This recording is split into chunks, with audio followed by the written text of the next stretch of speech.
Hello. Hello, hello. Testing. Can you hear us in the room? Yeah? Loud and clear. All right. So Zaid, no, I'll just give you a go when Mandhla is ready and you feel comfortable, and you just let me know when you'd like to start. I would like to start. Let's start. Zaid, are we on the camera now? Yeah. Assalamu alaikum. That was surprising. Is the red button on your right side where that says file recording red? Yeah. Alhamdulillah. Welcome, Mandhla. Thank you for having me. It's a huge pleasure to have you here and to see you again after a couple of years where things were going on. Yeah. We do Life was lifing. Yeah. Things were happening. And I hope life is still lifing on your side in a good way. Yeah. Yeah. Because it could also not be in a good way. But we have a history. We have like a long history for like a couple of years. It's a big pleasure to have you here and to talk about the topic of this, I call it series of events. We started a couple of weeks ago, and we decided to dedicate 8 radio shows to the topic of calm. But we somehow couldn't settle with calm as such and decided to go for relative calm, to leave some space for being restless. And one of the igniting moments was an organization called Urbane Kunstruhe that is working on a festival called Ruheding Schlaf. So they are dedicating a whole festival for 2 months to the topic of sleep. And the first time they approached me, I didn't really felt comfortable with talking about sleep because I didn't know what it is. Do you not sleep? Seldom. Now I'm finding more time to sleep. Okay, good. Yeah, I have to be honest. But at that time, I wasn't sleeping. Sleep deprived. Yeah. So the approach of thinking about calm and relative calm led me to the album of Ziad Rahbani that actually describes the short time frames and spaces of ceasefire during the Lebanese civil war.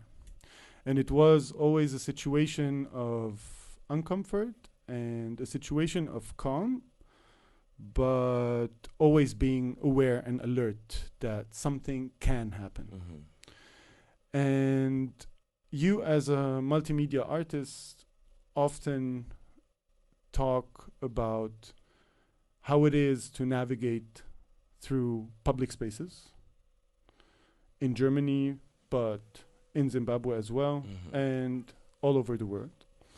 So I wanted to ask you in the beginning, when I told you about the notion of relative calm or calm,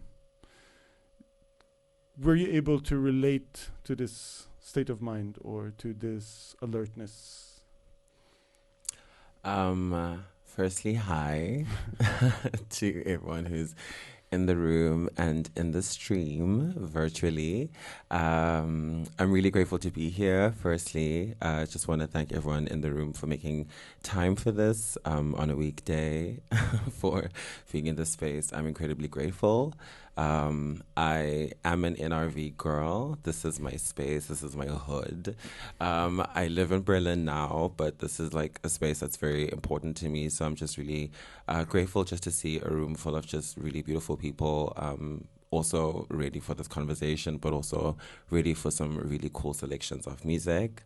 To answer the question, the notion of relative calm is something, or like the idea of calmness and like tranquility, is something that I've been trying to explore a little bit in my life for the past like 3 years.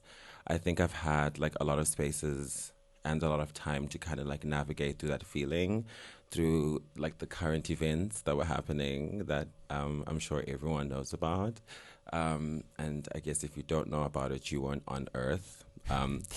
but it gave like a lot of time for me to kind of have to like come to terms with like stillness, because I think in like my general life, I tend to navigate spaces always with this like idea of like discomfort. Like I've had to kind of always be comfortable with tension and discomfort in the air, whether it's like with my identity as a black person or my identity as a trans person. There's just always been like this dichotomy of just like things happening around me all the time that I'm not like fully aware of. Like I'm just like here serving a look, trying to be cute, but there's like things happening like around you all the time. That you also have to be like very like conscious of.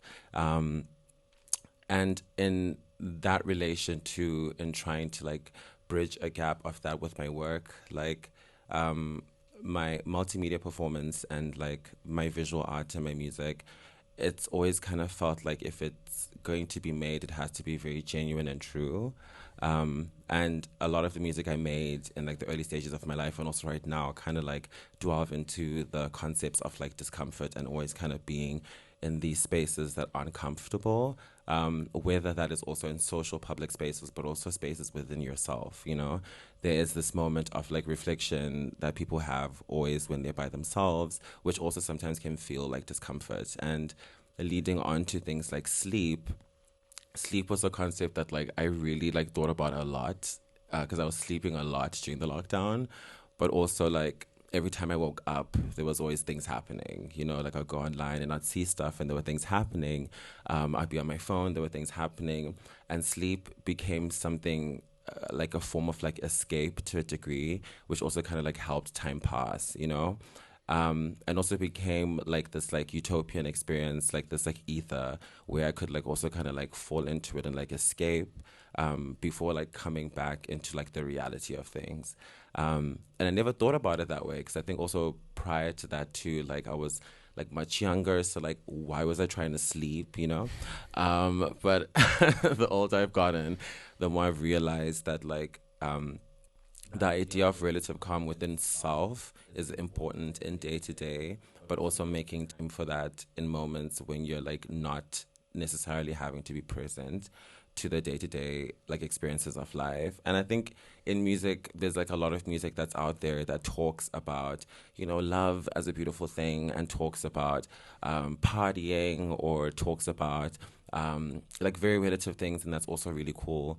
But I think like sometimes it's also really cool to like navigate and investigate these specific notions of things that happen that maybe not many people see, because it does bring a lot of like comfort to people. And the song I'm going to perform today is called Waking Up, and it also just like explores this like moment of being asleep and kind of having the comfort of sleepless, like sleeping, and then having to wake up and like the sun is like shining on you. And it's like this reminder of being like, I have to get up, like no matter where I move in the bed, like the sun is on me. And this like window between like being like asleep and like waking up and being like, okay, I have to be here. Like, what is that feeling? And how can we like explore it into music? And how can we explore it into like something that everyone understands and everyone relates to? Because when you do wake up, you're like alive, things are happening, you know, you have a job or whatever. You do? And things have to happen. Like, yeah, a systemic job, also like a real life job, just like being present in life, you know? So like navigating and also exploring like calmness has been like something that has been on my mind. So when you called me and you were like, this is something I'm exploring, I was like, I would love to have a conversation about this because it makes a lot of sense also with like some of the practices I've been trying to get into also spiritually too as a person too the last 2 years, and also just having an idea of relative calm within self before presenting that to people. And you spoke a lot of about a lot of things I would like to ask you about, because you navigate through different rooms with your artistic practice. You work with institutions, you work alone in the studio, produce your own stuff, but also are one of the most prolific persons in the ballroom scene in Germany. May I say that? Please let me say that. Okay, thank you. So you navigate through different spaces as an artist, and I wanted to ask you if you could describe the space or a space you would probably find calm in, or you would come close to relative calm. Okay. Um, I hope this is not like a boring answer, but like, um, just like with some of like the places like you've mentioned that I tend to exist in, it also requires like a specific level of social interaction, and also like a high level of social interaction. As like an artist, you kind of are always at the mercy of the audience, to a degree that they have to like also receive or just give energy back. And it's kind of difficult in like institutional spaces here. Um, I don't know like what the vibe is here. Like also like in like gallery spaces or whenever like you like work in those spaces, it feels like people are like afraid to like dance or like afraid to like express an emotion from something they just saw. Like I tend to be in a lot of institutional spaces and people are just sitting, you know, and you're like screaming at them and they're like, yeah, and it's like, girl, come on! I just screamed at you. Like, how do you react to that? And I think that also like is something that so like navigating having to like be in a specific level of like groundedness also in that space. But I just tend to be in a lot of social spaces, and ballroom is about like social spaces. It's about the community. It's about the crowd. The crowd like it gives energy back to the performer. The performer asks for energy from the crowd. It's like a back and forth, like a push and pull at every given moment. So the places where I find relative calm right now are like when I'm by myself. Because I feel like that's really the only moment that I can like shut things off. I'm also a Taurus, so I love being by myself. But like I think it's like a moment where I can like really like shut things off too and like have a conversation with myself in a way that I'm like not always able to. Um, because I think like in everyday life, like I like to think of this vessel that I'm in, and how I like to decorate it. You know, I think it's also like everybody's choice to make around how they choose to exist and how they choose to express themselves too. But this vessel that we're in and this performative action of ourselves is very much a role that we play. And then when we're by ourselves, that's something completely different, you know, and that's something that is true. And it's not saying that the two are not synonymous, but it is true, you know. So I give a life to who I am right now.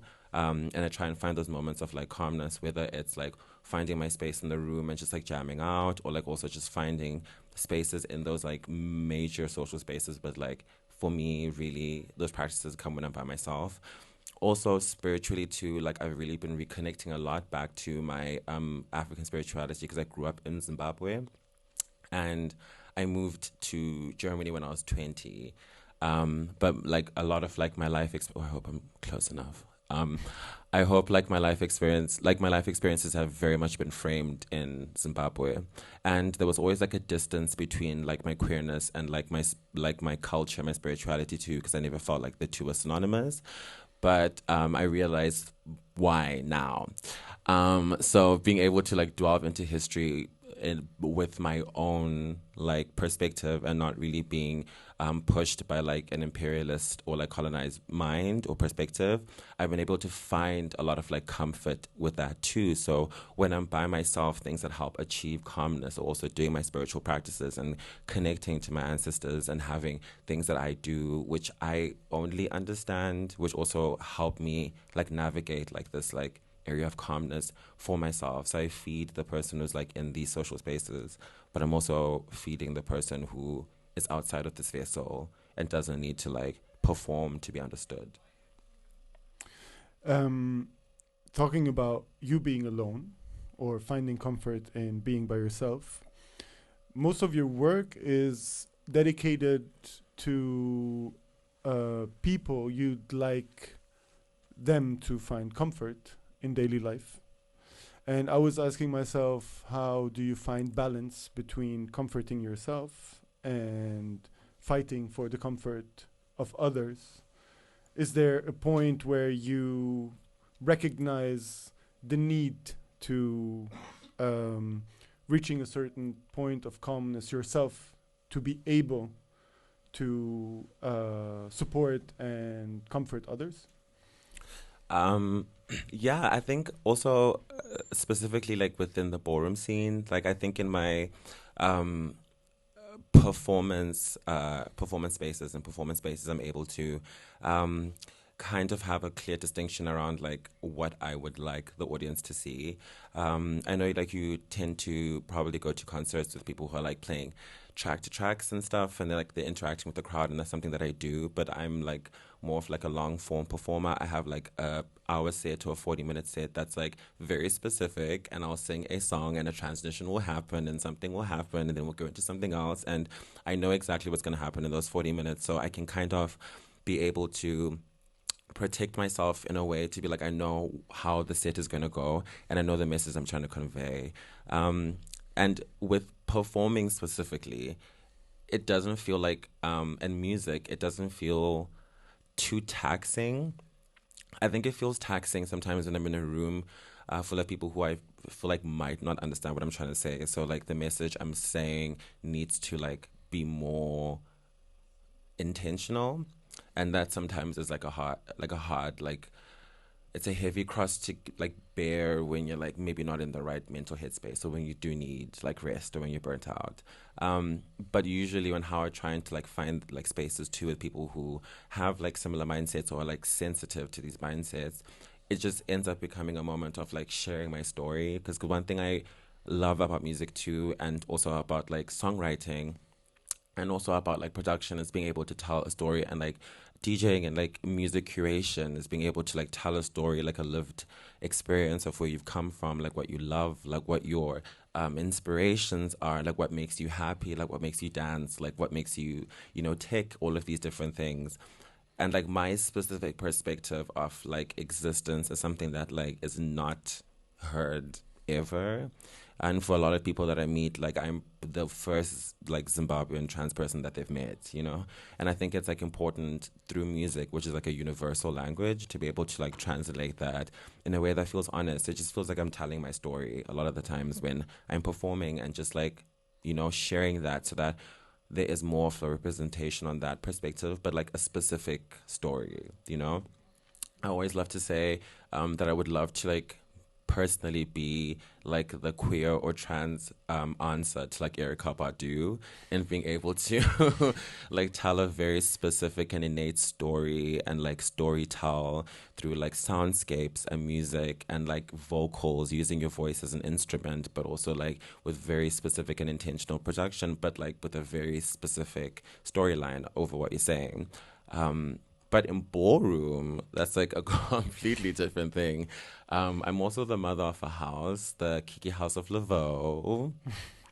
Woo! Um, and actually, like, if you're in the area on the 7th of June, there is a Kiki Ball happening in Cologne. The Behind the Veil Kiki Ball organized by my daughter, Essie. So if y'all want to watch some ballroom stuff, it's going to be cute. Just like Google Behind the Veil on Facebook. But it kind of, that is something that has been a bit like tricky to deal with, because with being the mother of the house, or having to also like be an anchor for like a bunch of like marginalized identities, becomes very difficult. Like ballroom is a space that is made for marginalized people, so everyone who comes in with their own baggage. And they're like all carrying their bags, as Erica says. And they're missing their buses because they can hurry up because they've got too much stuff. And so they come into the houses with all of that, and it's kind of like difficult sometimes to take your own time with everything that's happening, and then also have time for like 5 or 6 other people who want to tell you about their day, which also comes from their own traumas or go through specific experiences. So it's been really hard in ballroom to also find time for that, because when you put yourself in that kind of position, you seldom have time like for yourself. But one thing that I love about the house that I'm in, and also which I feel like is a sensitivity, which is like beautiful, is also giving people grace. Like I don't think we give enough. We give ourselves enough grace, and I don't think we give people enough grace to also be human, in how they like navigate spaces, how they respond, or how they're present. And in my Kiki house, there's a lot of grace for how I respond and how I'm present and how I'm there. And I think also with the role that we have to take with having this conversation, to be like, what are we doing to create these spaces for ourselves, to rest and to have mindful like tranquility. I think it's also important because life is like a yin and yang, like you exist with other people, to be like, how are they creating that space for you, and how are you also like vice versa doing that for other people, so that there's like this very healthy energy existing at every single time, so that every person is like having the allowance to rest, you know?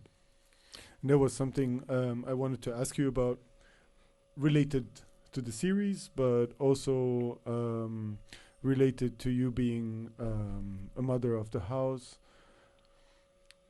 Well, while trying to ask you about your opinion and your take on calm, I actually somehow ask you to do a lot of things. So I somehow ask you to leave your rest and leave your relative calm and send me bios and pictures and mails and so on. No, but it's consensual because I'm also going to send it in voice. No,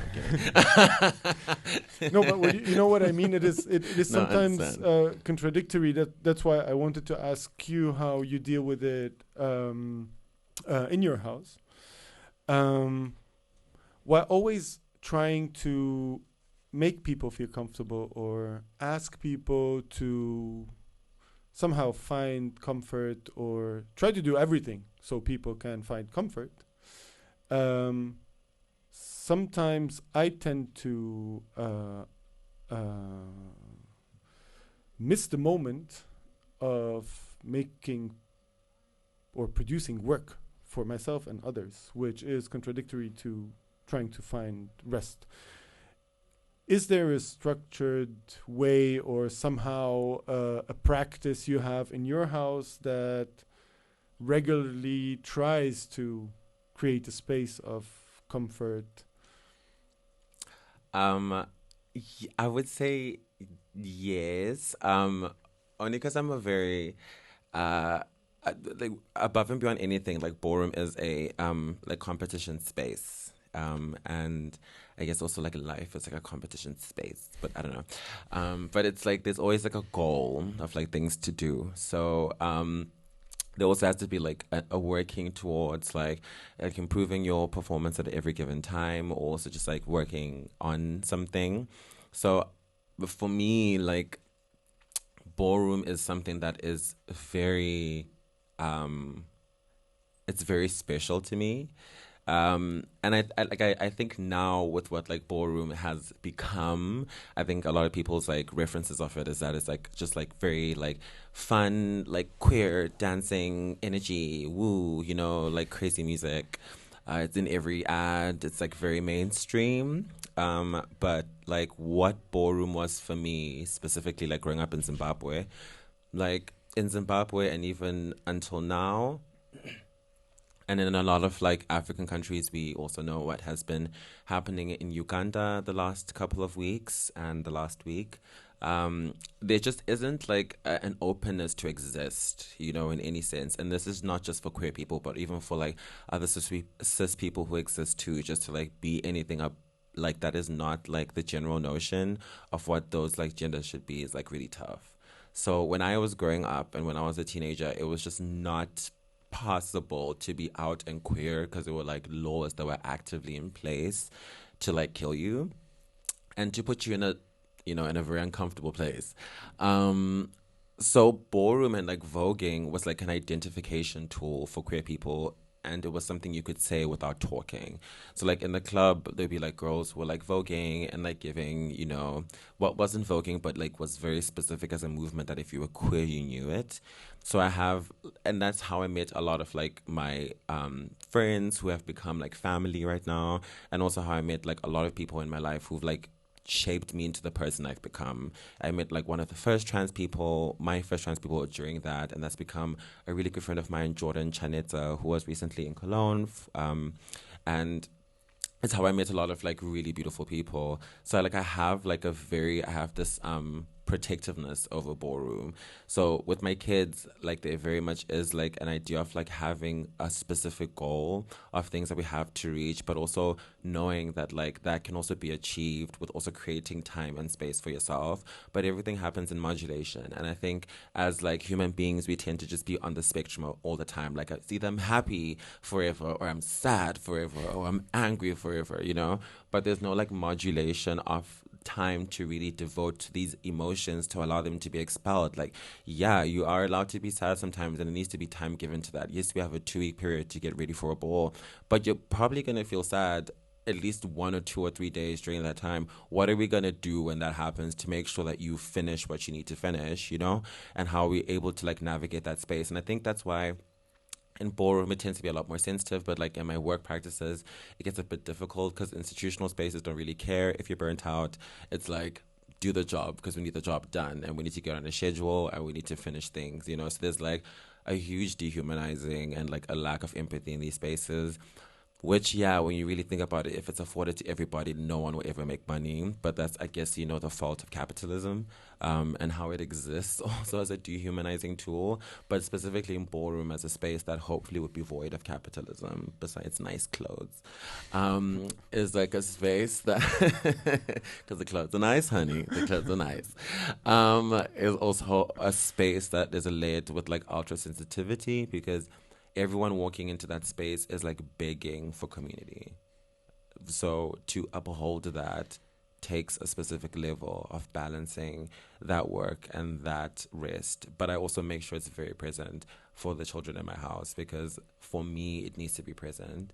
So like it needs to be present for them to be able to balance this dichotomy of also getting the job done because as human beings, we have to get the job done. Like we have to. And like it's not just like showing up for a job, it's showing up for yourself, you know. Like getting jobs done like really fulfills so many like personal goals and gains like for yourself. Like it's important to do it, you know. But it's also important to give yourself like grace like during those times. And you were talking about ballroom becoming mainstream and ballroom becoming, I don't know if I can say it, but somehow also institutionalized. Yeah, it has.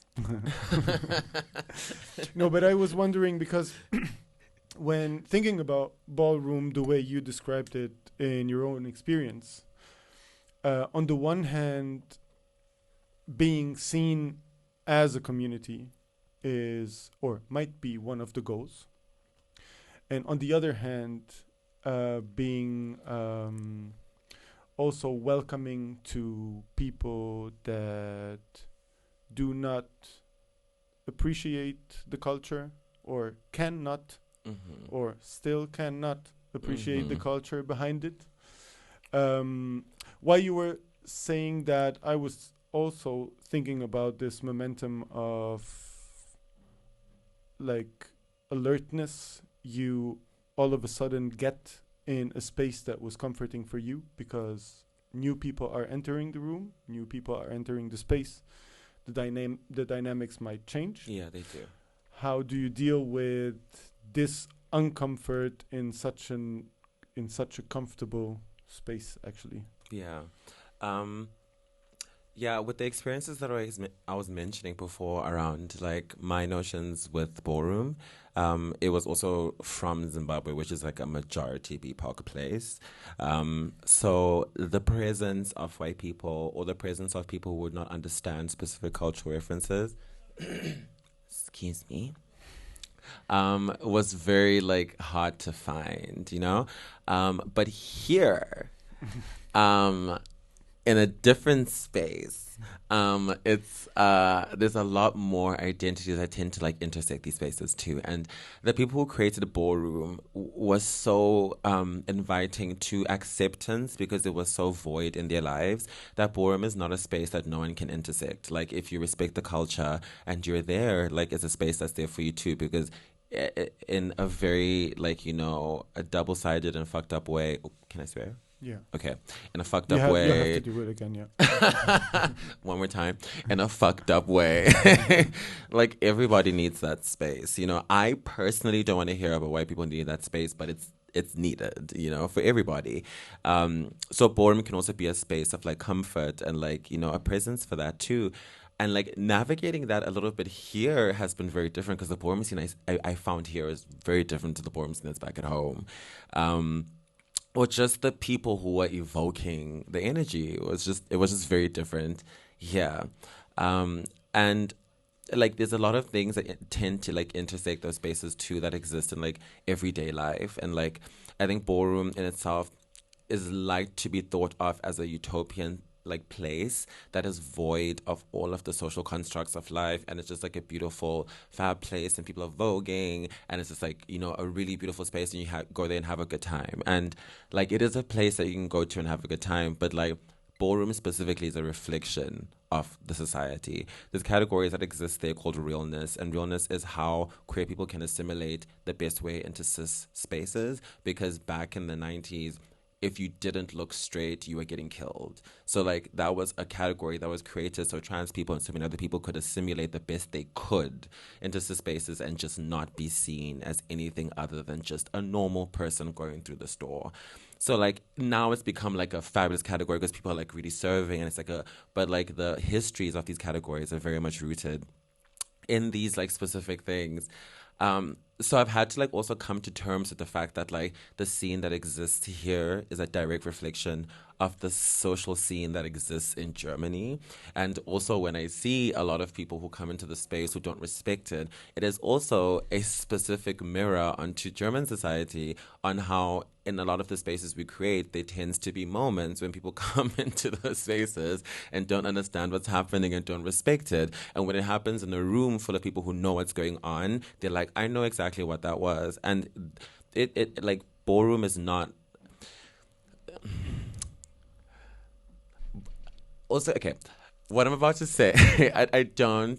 This is also might be like a controversial opinion, but I don't think ballroom is a safe space because I also don't think safe spaces exist. I don't think anyone is able to do enough to make sure that you have the safest space you've ever had. I think safer spaces exist, but safe spaces in themselves as a notion don't exist. It's like this idea of like toxic positivity, like that doesn't exist. Like life is shitty sometimes and there's no explanation for it. Like let's not be happy about it. And it's also okay, but doesn't mean you need to be like in a morbid stage, right? But ballroom is not a safe space because like you can't expect people who come from trauma and marginalized communities to come together and give you a space that isn't filled with the trauma from being marginalized and coming from these communities. Like it's a space for marginalized people to like see themselves and to interact, but it's not a safe space, you know? So when I think about like other people coming into that space, there's a lot of like people who do respect and a lot of people who don't. So how I navigate that is kind of just coming to terms with the duality of life to be like, this is a space for me, but also ballroom is a direct reflection of the society at that time and how queer people exist in it. And how queer people exist in the space is that way. But it's been difficult, like as a dark-skinned person for Germany, and also like going through things before the lockdown, because like I don't know, before lockdown times, like I'm really like happy we're like in this room together, but like also before lockdown times, it was like a lot more controversial for people like me to exist and just be anywhere at any time. Like it was just like always a lot of conversation and talk, and like during the lockdown, we've seen like very much in our faces queer people, so that like we know how they look, you know, so it's not a shocking factor when you see a queer person. But like back in the day, it was like very difficult, you know. So ballroom was very difficult for me going into it. But I've also like had to navigate the space to be like I've had to go through particular things in my life to make sure that like the space I create with my house, and also being a person on panels or judging, can also make sure that these people come into the space know where they are. When I'm emceeing, I love to MC too, because I think that like chanting, and I don't know if anyone in the room like has listened to like ballroom like chanting before, like on the mic, but if you're like hip hop heads and are like into like subversive like hip hop, I think chanting is like the queer response to like hip hop. because in itself, chanting has its own flow, it has its own cadence, it has its own rhyme pattern, and the music is also very specific to a culture, same as hip hop. Like when you hear a Vogue beat in the club, you know what a Vogue beat is in the club. The same way when you hear 808 and a snare, you know it's a hip hop beat, you know? So I think that chanting is the correct response to that. So when you like hear these like very like specific terms too, and with MCing, I love to take that notion to be like, I'm going to tell you the space you're in. Like, I'm going to let you know where I'm at to also give myself rest and comfort and make sure that when I'm doing my job, like, I can't go home feeling less than, because this is my space. And you can walk and you can, like, do what you got to do. But, like, if I'm on the mic or if I'm here, this is what's going to happen. And slowly but surely, I feel like the community is, like, changing to a point where, like, some of these people might not feel too comfortable to do that. So I think before the scene was different. And I think now we know people like Miriam in the scene and also like actively making a lot of decisions. Shout outs to Miriam. And actively making decisions as a bigger, dark-skinned, like femme existing as just like a vulgarity in any space, you know? Because when Miriam comes in, Miriam takes up the room because they're fab. But like as a vulgarity in any space, also being in ballroom and being on the mic and being like, I am the host for tonight. Like what I say goes. So through emceeing and through like also just trying to like navigate my spaces, I've been able to like cultivate a very specific space I want in ballroom to make sure that like a lot of that bullshit that comes with the mainstream scene doesn't happen in the spaces that I'm in. But if it does, I hope to the audience it is showing that ballroom is a direct reflection of how society exists and it's not like a pink-washed version of life. Thank you for sharing that. I just have a very corny question. You really can decide not to answer, but I just had this idea while you were talking. Like how corny is it now? I'm afraid. It's super corny. Okay. Like it's super shallow, actually. Oh, I want to hear it now. No, I don't. I don't feel you- comfortable sharing. I want to hear it now. No, you All have right, to okay. say it. If you- You have to say it. All right. There's no consent. I was asking myself if you'd relate the state of calmness or relative calm to the notion of safety, because while you were talking about being safe as possible, I thought about the intention of the album that ignited the series, that was recorded in a pretty unsafe period of Existing time. through chaos. Yeah. And it was a period of time that nobody could really feel safe. Yeah. And for me, it reflects daily life Yes. around the world. Yes. Like, in never- specific places in the world. yeah, and never Yeah. never having or never reaching the point of completely feeling safe. Yeah. As in different groups of people differently. Yeah. Is it possible to find calm in this unsafe surrounding? Because you most of the time spoke about things happening Yeah. in the past weeks, in the past years, in Yeah. the past decades, and so on. Yeah. And we're still insisting on Yeah. reaching a state of calmness. Yeah. I think also like in our day-to-day lives and also how like calmness has been advertised. I think it's always like also with like general practices of like meditation, which I've also like been getting into a lot the last couple of years, and also just like I'm a pretty restless person, just in like my life, You're and like, I'm a pretty I'm just restless person. I'm a pretty I'm going to perform restless that now. person, which is why like I do a lot of things that calms me, and if you know what I mean, you know what I mean. But I do a lot of things that calms me. But I'm a very restless person. And like I think in like our practices of like meditation and like how they've been like popularized, it's always like you have to be in the calmest place, like no music. You have to like lie down, like make sure you calm down your mind, like stop the thoughts, like be calm, like, and if you're not meditating. Like, I'm sorry. And like I always had like a really difficult time with that, because I was like, my mind does not shut off. So I'm here, like I'm chill, and like I'm like I'm chill, but like nothing's happening. Like I'm not, say am I not meditating? I'm not able to. But also, like, I think when I was saying specific places, I also just wanted to like also specifically highlight um, the constant state of chaos that exists for people coming from third world countries or coming from places that are war torn, because these places you never have a moment to be calm, and every in your day to day life, just going to work, coming back home, it is like a fight for your life. I grew up in Zimbabwe, which is also a pretty unsafe space, specifically for queer people, and you kind of always have to look over your shoulder. But after I finished high school, I had to leave and go to South Africa, and that was like like a bigger city, and like there's things that are known there. But it's also like Joburg is one of the most unsafest places in the world, and it's one of those places where it's like everything you're doing has to have thought, like everything above and beyond you being a queer person or whatever. Like everything you're doing has like to have multiple thought. So like there's never a moment of calm. So like how am I gonna find a moment of calm after coming home and having the craziest day, which wasn't even crazy because I probably just like left the house, wanted to get a taxi, go to the ATM, come back home, and that just feels like a lot, right? And how do you find moments of calm in those spaces, and also realizing that like calmness and chaos are also synonymous.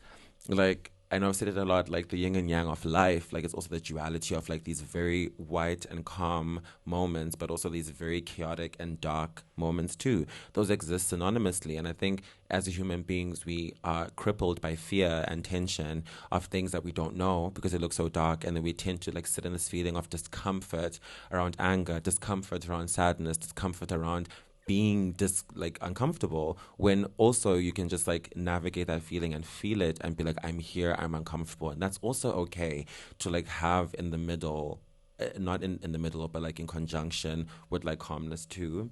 But also specifically coming from the third world, I've had to like navigate constantly being uncomfortable, whether it's like a language barrier, whether it's like an assimilation barrier, whether it's just like so many things that happen. Like no matter how many like years I spend here, there's always gonna be like a thing. And there's like that discomfort where you're like, oh, was it today? Am I? Ooh, like it's just always like a thing. And like having to realize that like if I don't find calm in the chaos, I will never be calm, because there's some people who are able to sit and like listen to that guided meditation on Spotify, guys, and they're like, "Woo!" I'm like sitting here, I'm calm. But there's some people who just aren't able to do that, and that's also okay. Like, how do you find those moments? And for me, like one practice that is like very specific to me and that I do all the time to calm myself. And I do in a row of threes, because in African spirituality too, and I think in a lot of practices too, three is a magical number. It completes the circle. But I love to take 3 deep breaths. If there's ever a moment that I'm like feeling very uncomfortable or feel like there needs to be a moment to center myself, even in an area of discomfort, I take 3 really deep breaths, like 4 inhale, hold for 2 and 4 out. And I just like do that 3 times, and I will find a space, even if I'm at a club, even if I'm in the bar, even if wherever I will go, and I'll find a space. I'll close my eyes and I'll take my breaths, and I'll be like, all right, I'm here. And we're like navigating the space of discomfort, but I'm here, I'm chill, having my drink. It's fine. Because if you don't find those moments, they will never be there. No, thank you for sharing that, especially the part with always being aware of the path that lies behind being here now, because that was actually my last corny question. These questions sound corny. I feel like a little disappointed. No? No? I thought it was going to be like, which dish do you like best? Okay, so which dish do you like best? I hate food. No, I was just actually wondering, and that's maybe a question I would love to ask myself, and but Should have I ask it to you? never, yeah, Okay. but I have never found an answer. So it's I'll tell you the question. Okay. No, but I don't have the answer. Yeah, but I No, want to I'll ask. ask- Oh, You know what I mean? I do. Because that would be strange if you ask me the question and I don't have an answer and you'll have to answer it. I could ask myself in like third person. We can make it very meta. All right, I'll ask you the question and then No, I'm kidding. Ask the question. No, I was just wondering because you describe different social spaces, but also different spaces with related to different strategies and practices of navigation. how do you reflect these two spaces that have an impact on you as a person, on you as an artist, in daily life? And the reason why I'm asking this question is this point I sometimes reach within my work or within daily life of feeling uncomfortable, sad, angry, whatever, and somehow finding myself or pushing myself to get out of the zone because I know there's another self that would have stayed there that would probably be more angry in the same moment. And that's where I try to shut myself up, telling myself, check yourself. Check yourself before you wreck yourself. I know Erica is listening to us. Okay. I hope. No, you know what?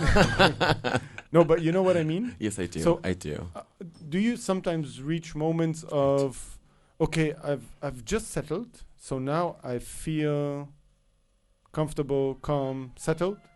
Oh no, what about mandhla that could be in another spot now? Yeah. Yes, this is also something around, I think, around like rest that I've had to like also think about as like a personal choice, right?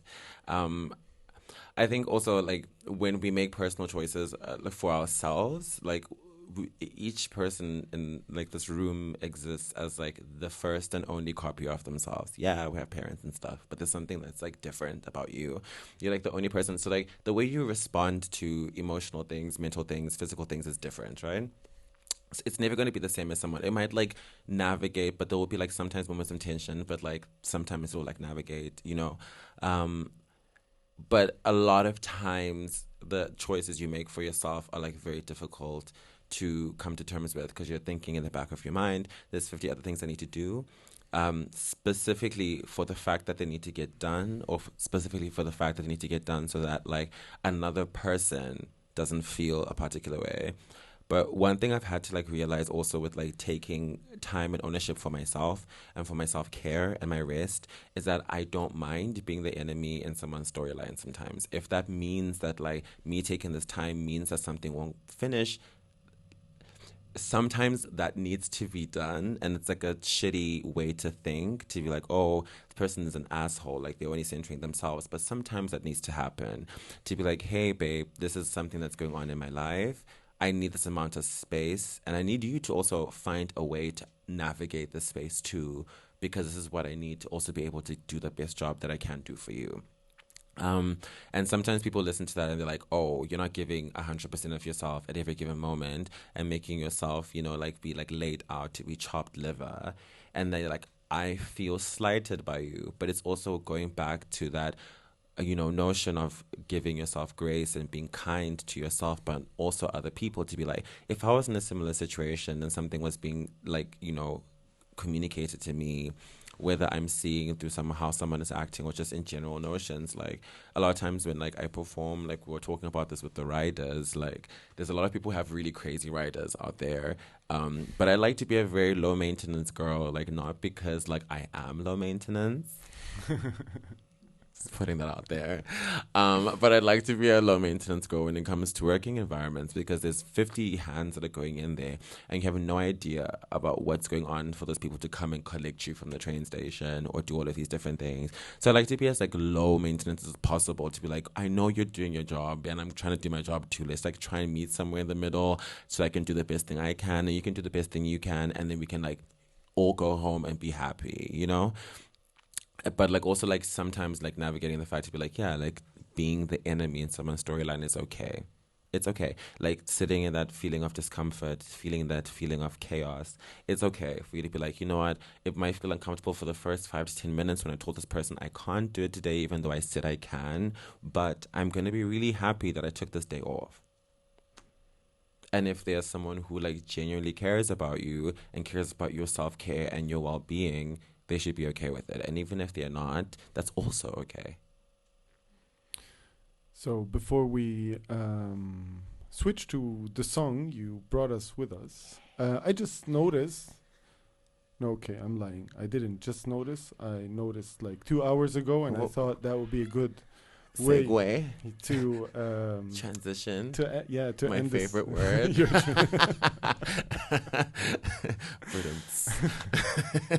I should have a buzzer. Yeah, like a boo boo boo boo boo. The last time we worked together, the topic of the series was love, and now we're working together around calm. And love has a big, or takes quite a space in your work. Yes. And I wanted to ask you, that's actually the corny question. That's now the corny question. Where's the buzzer? I don't know. Hold on. We can make like an imaginary one. All right. Okay. Boo boo boo boo boo. Mandhla. Block up, block up, block. Okay. Mandhla, Yes. do you find calm in love? Well. Next question. See ya.